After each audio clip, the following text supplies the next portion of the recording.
So here we have the Ford Ecosport on a 69 plate. I'm going to start off by showing you inside the boot and then we'll hop in and run through some controls from there. As we approach the back of the car, you can see we have reversing sensors, plenty of boot space as well, along with that 60-40 split folding rear seat should you wish to increase this space even further, and then this tray section can lift up to give you even more space again. Okay, now that we're inside the car, we're going to start with the dials. On the left hand side we have the rev counter, and on the right hand side the speedometer. In the middle at the bottom we have the fuel gauge and coolant temperature gauges, and above that in the top left hand corner the total miles for the car, which are 3,145. Beneath that we currently have being displayed a trip computer. You can change the information that's displayed there by using buttons on the steering wheel. So we have a digital readout for the speedometer, your navigation, audio and phone, vehicle settings, and then back round to where we started again. The buttons I was using to do that are just here. We have cruise control and speed limiter underneath that, and then on the right hand side stereo and phone controls.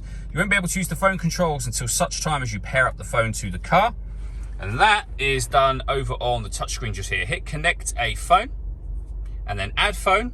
Search for your vehicle on your device and select it once it is found, and then just follow the instructions on screen from there. This car's also got satellite navigation. There's a full video showing how this works on our website and YouTube channel. And then we can come back out of that. We have our audio menu. There's plenty of ways to listen to your music. So we have AM, FM and DAB radio.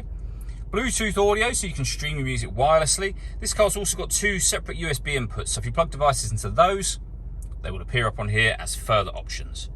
Working our way down, we have the main volume for the stereo. We then have climate control. So you can adjust the temperature, the fan speed. You can determine where you'd like the air to be distributed. The air conditioning is on at the minute, so off. Back on again, or hit auto. The car will now maintain the temperature you've asked for by taking full control of the fan speed. You can override that whenever you wish to. Under that section we have the two USB inputs I mentioned a moment ago. We can turn off traction control, and this button turns off the stop and start. This car is designed to cut out when it's stationary in traffic to save you fuel. That system is now off. With a 12-volt charging socket underneath that cap, and then a 6-speed manual gearbox. All that leaves me to say is thank you for taking the time to watch this video. If you'd like to come and see the car in person and have a test drive, please feel free to call any of our MJA sites. We'd love to hear from you soon.